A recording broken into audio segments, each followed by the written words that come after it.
السلام علیکم ناظرین، میں ہوں نعمان، ویلکم کرتا ہوں آپ کا اس ٹائم ٹی وی کی ویڈیو میں۔ تو گائس اس ویڈیو میں جو مرزا علی کلپ ہے وہ مفتی طارق مسعود کے اوپر ہے جو اہل دیوبند کے عالم ہیں۔ اب مرزا علی کہہ رہے ہیں کہ میں نہیں معافی مانگوں گا، مفتی طارق مسعود صاحب آپ معافی مانگیں۔ اب یہ مفتی طارق مسعود صاحب سے ایسی کیا غلطی ہوئی ہے یا کیا بات ہوئی ہے کہ بھئی اس کو معافی مانگنے کی بات کر رہا ہے مرزا علی کہ بھئی آپ معافی مانگو عوام سے یا میرے سے۔ حقیقت کیا، پھر دیکھتے ہیں سچا کون جھوٹا کون ہے، کس کو معافی مانگنی چاہیے اور کس کو معافی مانگنی نہیں چاہیے، اس کا فیصلہ آپ نے خود کرنا، اور کمنٹ میں ہمیں مینشن ضرور کرنا ہے کہ آپ کو یہ ویڈیو دیکھ کے سمجھ کیا آئی ہے۔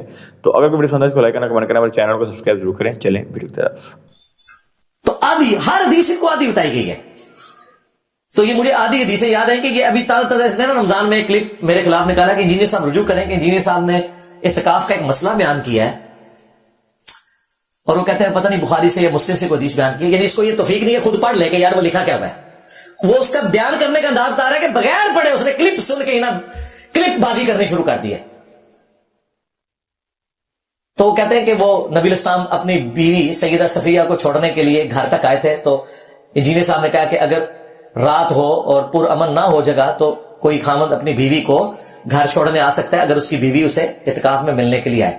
پہلی بات تو یہ ہے کہ تمہاری بیویاں کبھی اعتکاف میں تمہیں ملنے کے لیے نہیں آتی۔ کیا تم نے حنفی عوام کو یہ بتایا ہے کہ ان کی بیویاں انہیں اعتکاف میں اندر آ کے مل سکتی ہیں؟ کبھی بتایا؟ آپ نے سنا؟ ہم لوگ بھی تو حنفی رہے ہیں نا۔ آج میری وجہ سے آدھا مسئلہ تو تم نے مان لیا۔ تمہارے بزرگان دین نے تو نہیں بتایا تھا کہ بچے بھی بیوی بھی آ کے مسجد میں مل سکتی ہے اپنے خامد کو۔ اپنی شرمندگی چھپانے کے لیے بقیہ کی آدھی حدیث میں مجھے کہہ رہے ہو کہ میں نے غلط بیانی کی ہے کہ نبی علیہ السلام جی وہ گھر تک نہیں چھوڑنے آئے تھے، مسجد کے دروازے تک چھوڑنے آئے تھے، اور مسجد کے دروازے کے سامنے ان کا چونکہ گھر تھا تو وہ گھر تک نہیں گئے، مسجد کے دروازے تک۔ بالکل جھوٹ بول رہے ہو۔ بخاری شریف میں کم از کم 4 جگہ کے اوپر یہ حدیث موجود ہے، اس سے بھی زیادہ جگہ پہ۔ یہ حدیث مسلم شریف میں بھی 2 طرق اس کے موجود ہیں۔ اب چونکہ اس نے حدیث خود پڑھی نہیں ہے، اس نے رزلٹ نکال لیا، اسے پتہ ہی نہیں کہ اس میں لکھا کیا ہوا ہے۔ بخاری شریف میں انٹرنیشنل نمبرنگ کے مطابق 2038 نمبر جو حدیث کا طریق ہے نا اس میں موجود ہے۔ آپ کو پورا سینیریو سمجھ آ جائے گا کہ یہ میں نے بات کیوں کی کہ نبی علیہ السلام گھر تک بیوی کو چھوڑنے آئے تھے، مسجد کے دروازے تک نہیں۔ اور یہ صرف میرا فہم نہیں، اس حدیث کے اوپر امام ابو داؤد نے جو باب باندھا ہے نا، امام ابو داؤد نے وہ یہ باندھا ہے کہ اعتکاف والے کا ضرورت کے تحت اپنے گھر میں جانا۔ انہوں نے بھی اس حدیث سے یہ رزلٹ نکالا ہے۔ امام بخاری نے اس کے ایک طریق کے اوپر باب باندھا کہ مسجد کے دروازے تک جانا۔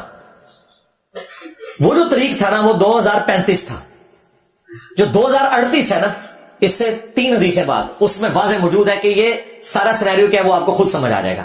اس میں الفاظ یہ ہیں کہ نبی علیہ السلام کو اعتکاف کی حالت میں ان کی بیویاں ملنے کے لیے آئیں، ایک سے زیادہ بیویاں۔ اچھا، اور جب وہ واپس جانے لگی تو سیدہ صفیہ کہتی ہیں، اور اس حدیث کو پتہ کون روایت کر رہا ہے؟ امام زین العابدین نے حدیث بیان کی ہے۔ امام زین العابدین علی ابن حسین نے حدیث بیان کی ہے۔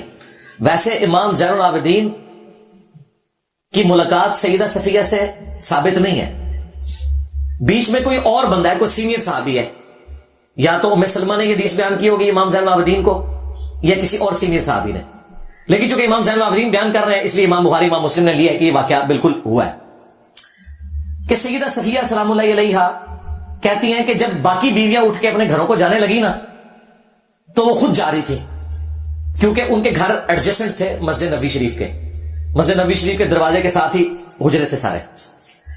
سیدہ صفیہ کہتی ہیں جب میں اٹھ کر گھر جانے لگی تو نبی علیہ السلام نے فرمایا کہ صفیہ تم رک جاؤ، میں تمہارے ساتھ چلتا ہوں۔ اور سیدہ صفیہ کہتی ہیں کہ نبی علیہ السلام میرے ساتھ کھڑے ہوئے مجھے واپس چھوڑنے کے لیے، اگر دروازے تک چھوڑنا ہوتا تو باقیوں کو بھی چھوڑتے۔ اس حدیث میں موجود ہے کہ سیدہ صفیہ کے ساتھ کیا ایشو تھا، ان کا گھر مسجد نبوی کے باہر نہیں تھا، اور اس میں الفاظ ہے خارج رسول اللہ صلی اللہ علیہ وآلہ وسلم وہاں سے خارج ہوئے۔ اور یہ بھی موجود ہے کہ سیدہ صفیہ اسامہ ابن زید کی حویلی میں ان کا گھر تھا، اور وہاں پہ اس حدیث میں جو مسجد کے دروازے کا ذکر ہے وہاں پہ ذکر ہے کہ مسجد کا دروازہ جس کے سامنے ام سلمہ کا گھر تھا، یعنی ام سلمہ جو تھی وہ مسجد نبی کے دروازے کے باہر ان کا گھر تھا. اب ان بیچاروں کو پتہ نہیں چلا، ان کو یہی نہیں پتا چلا کہ واقعہ حضرت صفیہ کا بیان ہو رہا ہے اور ام سلمہ اور ہیں، حضرت صفیہ اور ہیں. انہوں نے دروازہ پڑھا، 8 دوڑے انجینئر صاحب رجوع ریکارڈ کراؤ، وہ تو ہے دروازے تے چھوڑنا ہے سن، اوے بھائی دروازے کے ساتھ لکھا ہے ام سلمہ کا گھر تھا، سیدہ صفیہ کا تو لکھا ہوا ہے. اور پھر اس سے بڑی بات اس میں ہے کہ نبی علیہ السلام ساری بیویوں کو نہیں کہہ رہے کہ چھوڑنے جاؤں گا، ان کو کہا تم جاؤ، اس کو میں خود چھوڑوں گا، کیونکہ رات کا اندھیرا تھا اور اس کا گھر دور تھا. پھر نبی علیہ السلام جب چھوڑنے گئے تو اس میں الفاظ ہے کہ راستے میں جب مسجد نبی کے اس دروازے پر پہنچے، وہ اس واقعے کو بتا رہی ہے کہ واقعہ کہاں ہوا. اس کے بعد یہ نہیں ہے کہ نبی اسلام نے کہا کہ ٹھیک ہے صفیہ تم بھی ام سلمہ کے پاس رہ لو اور میں واپس جا رہا ہوں، نہیں، ام سلمہ کا گھر جس دروازے کے پاس تھا وہاں یہ واقعہ ہوا کہ 2 انصاری صحابی گزرے تھے، انہوں نے نبی علیہ السلام کو سلام کیا اور تیزی سے آگے بڑھ گئے. نبی السلام نے ان کو کہا رکو، اور پاس بلا کے کہا کہ یہ میری بیوی صفیہ ہے جو مجھے ملنے آئی تھی، میں اسے چھوڑنے کے لیے جا رہا ہوں.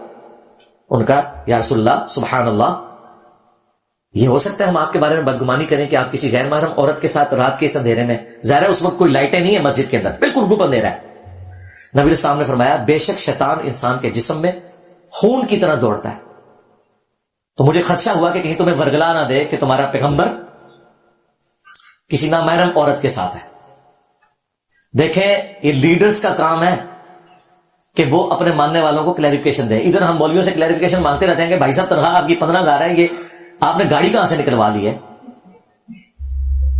کہتے ہیں آپ کو علماء سے بات کرنے کی تمیز نہیں ہے. آپ کو سنائیں گے کہ حضرت عمر سے ممبر پہ پوچھ لیا تھا یہ کرتا کہاں سے ہے.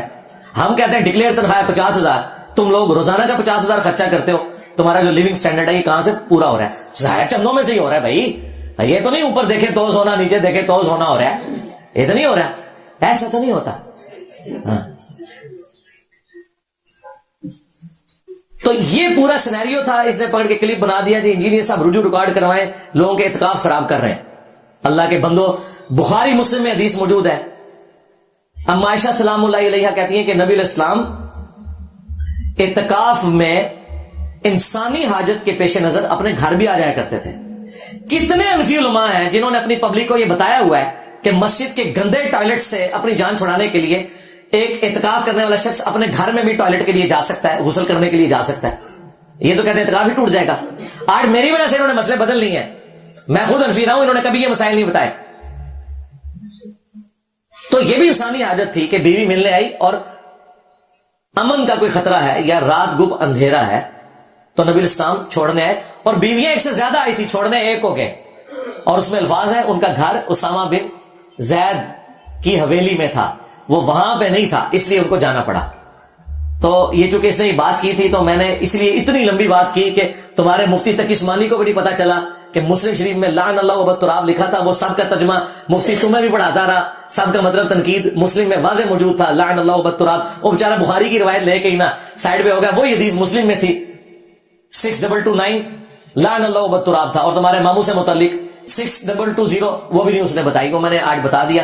جس طرح تمہارے علماء آدھی حدیثیں تم سے بیان کرتے ہیں، اسی ڈگر پہ چلتے ہوئے تم بھی آدھی حدیثیں پڑھ کے یا سن کے، پڑھتے کہاں ہیں بیچارے، پڑھیں خود تو ان کو پتا چل جائے کہ لکھا کیا ہوا ہے، اور ہم سے رجوع ریکارڈ کرواتے ہو. ہم اپنا رجوع ریکارڈ کروانے کے لیے تیار ہیں انشاءاللہ تعالی. جہاں پہ غلطی ہوگی، میرے ہی 10 رجوع ریکارڈ ہیں.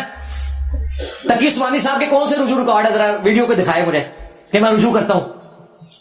یہ ہمارا ہی حوصلہ ہے اللہ کے فضل سے، کیونکہ ہمارے لیے پرائورٹی قرآن و سنت ہے. اور ہم اپنے اسٹوڈنٹس کو بھی کہتے ہیں کہ میں نے کوئی بات بیان کی، اگر تشریح کے طور پر میں نے کوئی الفاظ بولے، آپ اس سے ایگری نہیں کرتے، کوئی مسئلہ نہیں، آپ ٹیکسٹ کو فالو کریں. اب مجھے بتائیں کیا رہ جائے گا جب یہ حدیث کے سارے ریفرنسز لگیں گے؟ تو پھر ان کو چاہیے اپنے بڑوں کے اوپر روئیں جنہوں نے ان کی تربیت غلط کی تھی. ہمارا کام تو صرف سمجھ. تو جی گئے آپ نے پوری ویڈیو دیکھی مرزا علی کی، تو بھائی اپنی ذاتی رائے دیں کہ اعتکاف کا مسئلہ بتایا مرزا علی نے، ٹھیک ہے. اب مفتی طارق مسعود نے الزام مرزا علی پہ لگایا، مرزا علی نے مفتی طارق مسعود پہ الزام لگا دیا، دونوں سے پہ الزام لگا رہے ہیں. معافی تو نہیں مانگی کسی نے، مرزا علی کہہ رہے تم مانگو، وہ کہتے ہیں مفتی طارق مسعود صاحب کہتے ہیں کہ بھائی مرزا علی معافی مانگے. اب آپ کمنٹ میں بتائیں کہ معافی کس کو مانگنی چاہیے، کون حق پہ ہے، کون جھوٹ پہ ہے، کون بات غلط کر رہا ہے، دین کو غلط یوز میں ہو رہا ہے، اور کون بندہ صحیح وے پہ بات کر رہا ہے. تو آپ کی ذاتی رائے کیا ہے کمنٹ میں مینشن ضرور کریں. تو امید کرتا ہوں میری ویڈیو پسند آئی ہوگی، اس کو لائک کرنا، کمنٹ کرنا، میرے چینل کو سبسکرائب ضرور کریں. ملتا ہوں آپ کو اگلے تک کے لیے اللہ حافظ.